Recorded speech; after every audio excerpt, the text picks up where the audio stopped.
This is Eddie Hearn, Matchroom Boxing. You are watching Sporting Icons. You don't need to be anywhere else. Okay, so it seems like shots fired by Eddie Hearn at Sky Sports, and in particular, Ben Shalom. Ben Shalom, of course, is the head of Boxer and now the frontman for Sky Sports Boxing, as far as promotion is concerned. Now, he's firing shots saying that because Sky Sports, they did the whole press announcement to announce some of their fighters, and Ben Shalom wasn't there. In fact, the only kind of release or any kind of words that we know about Ben Shalom was in printed form.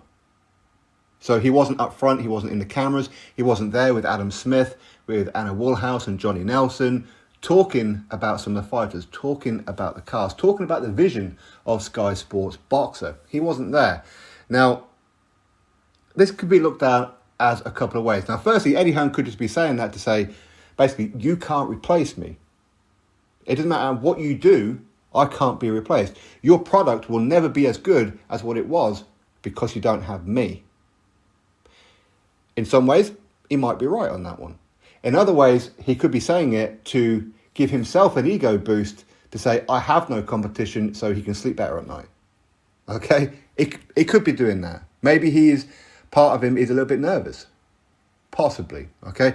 But at the same time, he was also having digs at, or at least subliminal digs at the fighters that Sky Sports have signed, where he's saying that a lot of these fighters, well, they weren't really going to get the kind of attention that they're now going to get on Sky Sports with us because we have bigger, better fighters. You were going to be third or fourth on the card. Now you can headline. So who's he talking about here? Because Sky Sports have only got 3 shows at the minute, and all the headliners are Chris Eubank Jr., who wasn't a matchroom fighter anyway, Josh Taylor, who wasn't a matchroom fighter anyway, Hughie Fury, who was. So is that him having a dig at Hughie Fury to say, well, you weren't ever going to be headlining any of our shows, but now you are. In other words, you're not good enough for us, but you're good enough to headline for Sky. In other words, having a dig at the Sky Sports product.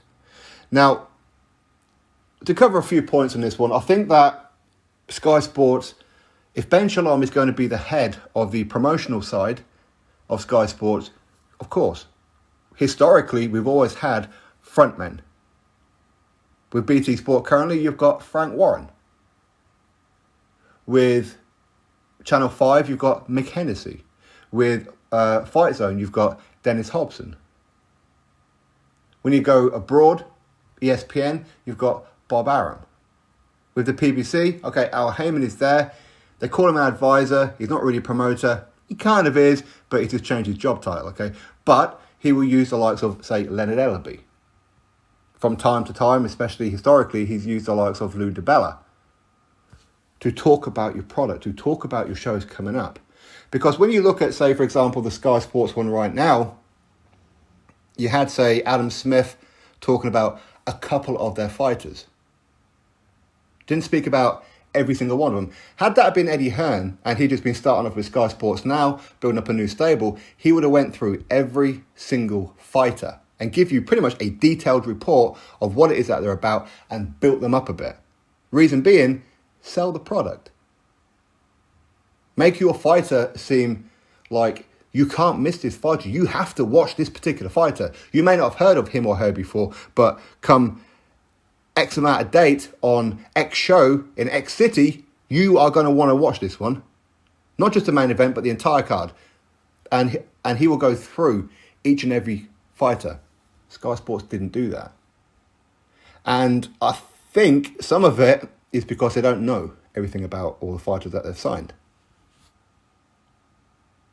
Now, I can give you an example. Say October the 16th, there's a show in my city in Newcastle, which will be on Sky Sports, which of course will be Sky Sports' second show. The first one, October the 2nd at the SSE Arena at Wembley with Chris Eubank Jr. But the example I can give you would be in Newcastle. They spoke about Hughie Fury, they spoke about Savannah Marshall, and they briefly spoke about Lewis Ritson. Didn't mention not one of the other fighters on that card. Not one.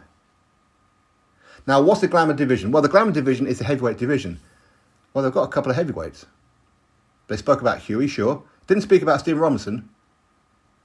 Didn't speak about Nick Campbell. Now, Nick Campbell's not on the Newcastle card, okay, but he's a heavyweight that's under the Sky Sports banner. Didn't speak about him. On the Newcastle card, they spoke briefly a little bit about April Hunter, again, because they're familiar with April Hunter. Didn't speak about Georgia O'Connor. Didn't speak about Michael Webster. Even though on the poster, they've got it as Mark Webster. It's actually Michael Webster. Okay, so they've got that wrong. I emailed them to tell them about it. I got no kind of response back, but that's nothing unusual. I've emailed Boxer a couple of times and they haven't responded. One of them was to try and get an interview with Ben Shalom, but not even a courtesy reply so far. But if that's going to be the product going forward, where Sky Sports boxer Ben Shalom and John Wish and Adam Smith and Johnny Nelson and Ed Robinson and whoever else is involved in the production of these shows to say, well, we're not really going to have a frontman anymore. We're going to let the show sell themselves. We're going to let the fights do the talking. It's about the boxers. Now, previously, has it always been about the boxers? In some part, but Eddie Hearn has made it a lot about himself in the past. He has. You could arguably do too many interviews. But at the same time, if you're doing interview after interview after interview and doing them all day, pretty much every day, how much emphasis are you putting on your shows? At the same time, he's selling the product. That's what he's doing. He can make it about himself. And Eddie Hearn has openly said this before, that at times he will try to create storylines that involve him, as in additional storylines. When the whole build-up between Joshua and Wilder was going on, that's why he was having digs at Shelly Finkel. So there was an extra storyline with him and Shelly Finkel. He's a salesman. It's what it is that he does. Now with Ben Shalom, he's only ever done really a few interviews in the past. He's not really one for doing it. Is he self-conscious? Maybe. Maybe he is. Maybe he's not confident in speaking about things. Maybe he hasn't really had the time to really go through all the fighters and go, okay, this is our product, this is what we're going to do, yada, yada, yada. Because it's one thing to do like a little bit of matchmaking, create a show. I think most people can do that. Sign up a bunch of fighters, right, that's the card. Most people can do that. But with Ultimate Boxer, Ben Shalom, it's always been about the production, how it looks. You know, you've got the music and you've got things like that. It's very, very similar to Triller, in my opinion. Okay? But you do need someone to drive the cards. You need it. Because what's going to happen in time is that, okay, right, so historically we've always had that, okay? For the longest time, say the biggest promoter in boxing was maybe Don King. Every time like Mike Tyson was fighting or whatever kind of cards were going on, he was the one that was driving the machine. He was the one creating storylines, creating headlines, and that's what you need. You need the headlines. A lot of fighters can't speak for themselves. A lot of fighters don't want to. A lot of fighters are very, very shy people. And I know that because I've interviewed quite a few people and it is quite hard to get something out of them. And I've said this to many, many fighters before who aren't really active on social media. How do you think you're going to sell tickets if people don't know who you are? Oh, well, I'll just let my fighting do the talking. Well, they're not going to watch you because they don't care about you. You need to make them care about you, either because they really like you or because they really dislike you. It has to be one or the other. You can't have a happy medium. You can't. Not in this day and age. It is about the social media era. Eddie Hearn recognised that a long time ago. So if Ben Shalom is going to sit in the background and do it Al Heyman, this is why PBC shows, for the most part, suck. And the viewership ain't that good. Because the promotion ain't that good. There's no real hype behind a lot of them. They rely on the fighters. As I said before, a lot of fighters, they can't speak for themselves. That's why you have, say, Joe Joyce, for example. For me, he's actually a pretty good speaker, but this is why BT Sport, Frank Warren, they bring in someone like a Sam Jones to do the talking for Joe Joyce, for another couple of his fighters, where usually a manager wouldn't do that. A manager will just sit in the background, okay? That's his job. He's going to get his 25% and that'll be it. He goes above and beyond. So we can give Sam Jones a lot of credit. Yes, he's a troll. Yes, he's a bit of a wally, okay? But he will create the headline and he will make people remember that there's a show coming up in London at the Albert Hall, at the O2 Arena, in Liverpool, in Birmingham, wherever it's going to be. He will remind people, and that's what you need. Us boxing fans, you can't rely on us to remember everything. You need to drive in the machine. You need to tell us quite regularly, this is what's happening. And you do need somebody up there, because, okay, here's one example. Fans will buy into a product. Okay, we can be talked into something that maybe we weren't that interested in beforehand. Especially if there's like a little bit of beef between the fighters. But again, to create the beef between the fighters, sometimes you need the promoter to put some little digs in. So what happens with, say, the Newcastle show? Are they going to do a press conference? I don't know. It's the done thing to have press conferences. Maybe they're not. But if they do, who's going to lead it? Adam Smith is a commentator. He's done press conferences before, of course, but you need Ben Shalom up there, don't you? He's the promoter. He should be doing it. He should know more about this Newcastle show than what I do. But I'm not too sure if he does. I think when it comes to the Newcastle fights, I could out-talk him at the press conference, which shouldn't be the way. Could I out-talk Eddie Hearn? No, not really. I think Eddie Hearn speaks so much. I think that he probably talks in his sleep. He probably talks in the mirror and that as well. But Ben Shalom, he needs to be up front and centre. This is the job that you applied for. This is the job, if you want to become or get Sky Sports back on top, to build the fighters again, like they've done with Matchroom, where they started again, where Eddie Hearn was signing the likes of, say, Darren Barker. They were signing Carl Froch and Kell Brook and Tony Bellew and things like that. Okay, this is what Sky Sports are doing now. So they need to do it again. But Eddie Hearn could sell it because he could talk. Don't get me wrong, he was never always confident. Right now, he's overly confident, borderline arrogant, which for me is absolutely fine. I know I can criticise and put him down at times, but he's really good at his job. Ben Shalom doesn't need to be an Eddie Hearn. Nobody's asking him to, because some people saying, but there's been too much emphasis on Eddie Hearn. Eddie Hearn talks too much, where the show becomes about him more than it is the fighters. So you do need a happy medium. You do need. I don't think that Ben Shalom should be out there doing hour-long interviews with IFL TV or anything like that. No, not at all. I mean, she certainly give me a 10-minute one, okay? But I think that he should be out there at least doing a little bit. Do a happy medium. Limit interviews to like 5 or 10 minutes. Just have some select media there. That's what you need. You need somebody to drive home the product. We've got a show coming up, October the 16th, headlined Hughie Fury, former world title challenger. He's looking to get back in the mix. He's going to take on a seasoned gatekeeper, if you like, in Christian Hammer. Christian Hammer, of course, previously knocked out David Price. He's been in there with Tyson Fury some odd years ago, before Tyson Fury fought Vladimir Klitschko, and the list goes on. Not so long ago, he was in there with Luis Ortiz, yada, yada, yada. Spin it a little bit. Make it sound better than what maybe it really is. You've got Stephen USSR Robinson, 6'7", looks like Ivan Drago, punches like a mule kicks.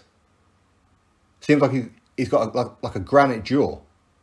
Maybe this is our future world champion. You've got George O'Connor, outstanding amateur. England team GB member in that as well. Outstanding resume. Record holder. April Hunter, 4-0. Welterweight, looking to make an attack on Jessica McCaskill soon. You've got Savannah Marshall, looking to get that Clarissa Shields fight. In the meantime, while we wait for that one, unification. She's an outstanding talent. She's got the Hughie Fury style, the Team Fury style. You can go on and on and on about it. Oversell it, overcook it a little bit if you like. At times, Eddie Hearn went a little bit too far with things where he oversold something that was quite obviously rubbish.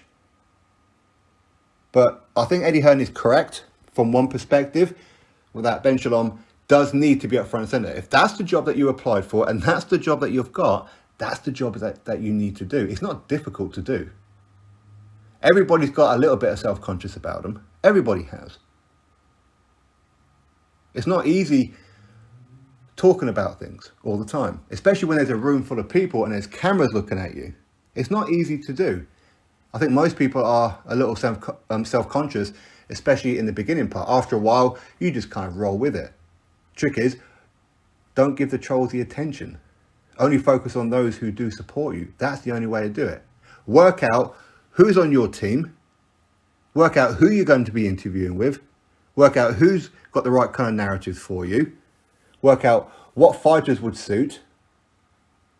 Even if you only have, say, 1 or 2 fights per card that are absolute crackers, but where these guys will go at each other verbally in the build-up, on social media, in the press conferences, wherever it may be, to help sell, that's going to be great.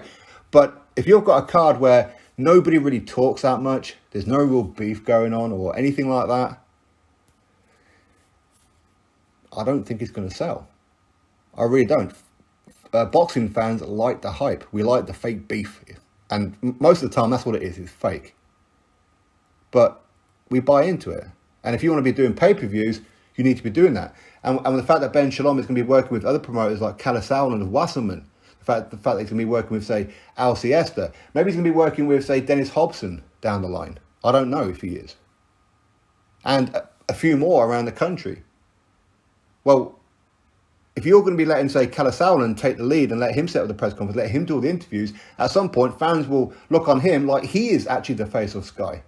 And then Sky Sports will go, well, actually, that's a good point. Why are we paying Ben Shalom this amount of money? We may as well just give it to Kalasaulan. It's competition. Be very, very careful who you let into your circle. That will be another message. So, anyway, that's my thoughts. I think Eddie Hearn is absolutely correct from quite a couple of perspectives. But yes, boxing fans have been very critical over the years. But again, it is a minority that are critical. It's a minority that will criticize. Are they the ones you should listen to? No. I mean, you should always listen to the ones who are, well, listen to the majority. If the majority of people are saying, well, we like the product, we like how it's going, then that's what you go with. You don't change what the majority want in the hope to try and get the naysayers on side. Screw the naysayers. Screw them, because they're not helping you, and they're not going to get on your side. They're criticizing because they've got issues themselves. YouTubers will criticize certain promoters or whatever it may be. Maybe because they've been rejected in the past. Maybe because they've been, I don't know, they're not part of the team themselves. There's usually an angle, but I think that Ben Shalom, it's going to take him a little bit of time. And again, for the first couple of months, people will have to be patient with it. And after a while, I think people will go, well, we need a little bit more hype, because the viewing figures will tell you. The ticket sales will tell you. You can't leave everything up to the fighters. You can't. You can't leave everything up to, say, the likes of me, who will talk about the shows, especially when some of my friends are on the shows, like a Newcastle. I will do those kind of ones, but you think I'm going to be talking about some other shows that I don't have any kind of emotional interest in? That ain't going to happen. And I'm not just talking about me, by the way. I'm talking about other YouTubers or YouTubers in general. You can't rely on us to do that for you. Pay us. Maybe we'll do it for all of them, right? Depends on what YouTuber it is. But either way, listen, that's my thoughts on it all. Eddie Hearn, yes, he's having a few digs at Ben Shalom. And trust me, it won't be the last time he does it. It will not be the last time. Unless, of course, Sky Sports look like they're really struggling and failing, then Eddie will come across as quite sympathetic. But if they start putting on some real good shows, because I'm telling you right now, he will be a little bit bitter, especially about some of the women fighters that Sky Sports have got. The Marshall and Clarissa Shields one, he ain't going to be happy about that one. Keep getting those kind of fighters, the more digs Eddie's going to have. And the more digs that he gives tells Sky Sports that they're doing something right. Anyway, does Sky Sports need a frontman? And should that frontman be Ben Shalom? If he's the lead promoter, then promote your shows. If he's not the lead promoter, then what is his job title? Who is the lead promoter? Anyway, my thoughts, you drop me yours, click thumbs up, and of course subscribe, and I'll catch you all on the next video.